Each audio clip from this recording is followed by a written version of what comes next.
Well, hi guys, it's that time. It's our Bible teaching snippet of the day.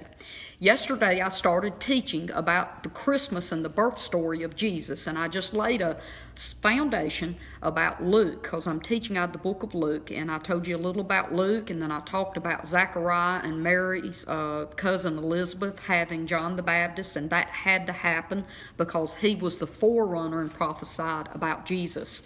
So today I want to jump straight in, and I want to tell you the story of Jesus' birth, and I'm going to start in Luke chapter 2, and I'm just going to read verse 1 through 7, and then I'm just going to go down and give you some details and mine out some really interesting facts about this. So here we go.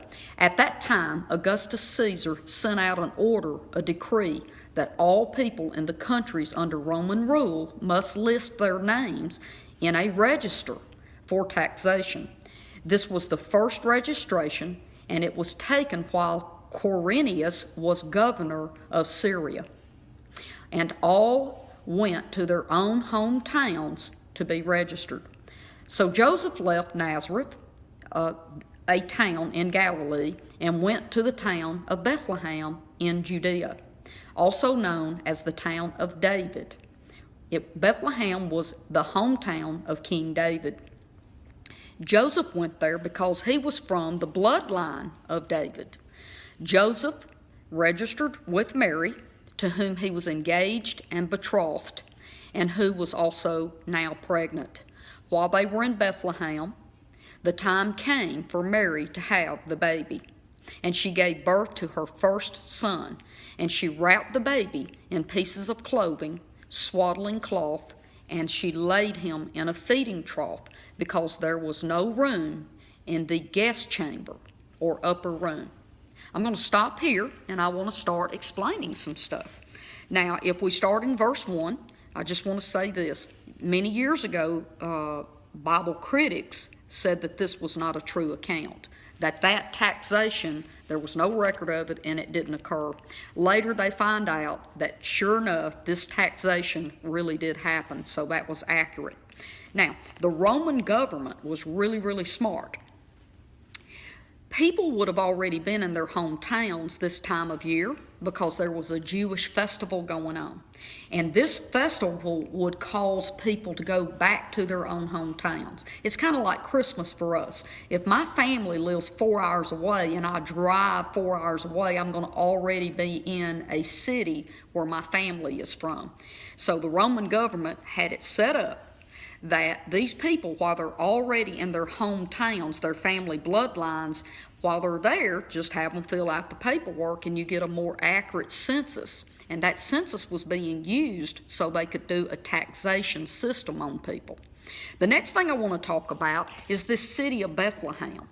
God prophesied through a prophet, Micah, 750 years before Jesus was born, that Jesus, the Son of God, the Messiah, would be born in Bethlehem. And it would be a small town. Believe it or not, at the time of Jesus' birth, there was 2 Bethlehems, and God pegged the exact small little town that Jesus was born in. There was 300 to 500 people living in Bethlehem.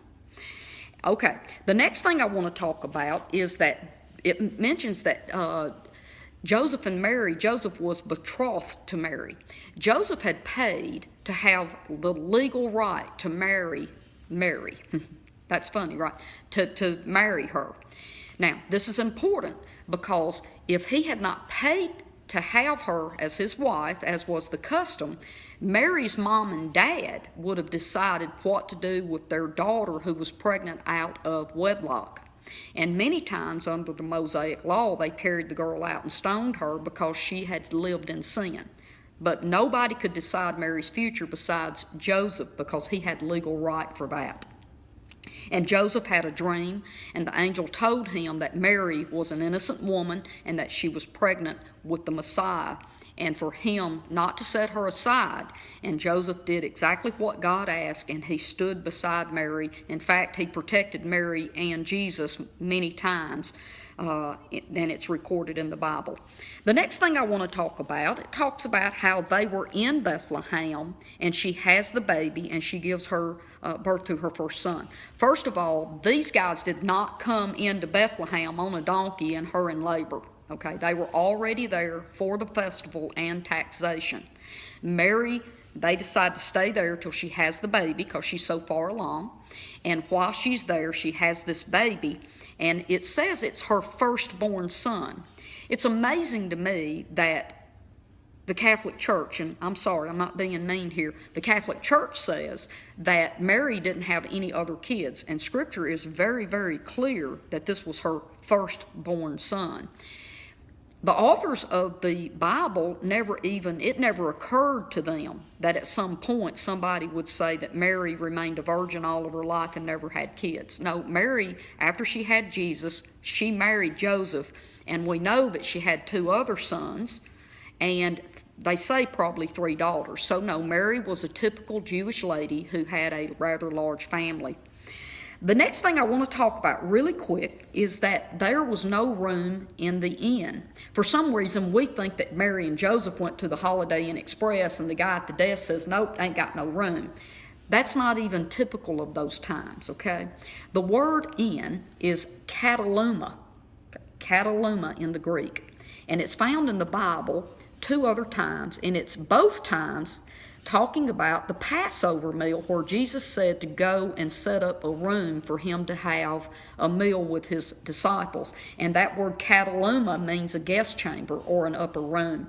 So here we know that Mary and Joseph, there was no room for them in the upper living quarters of Joseph's family house. Now, the lower level is where the family would live, and guest people would stay up in the upper level.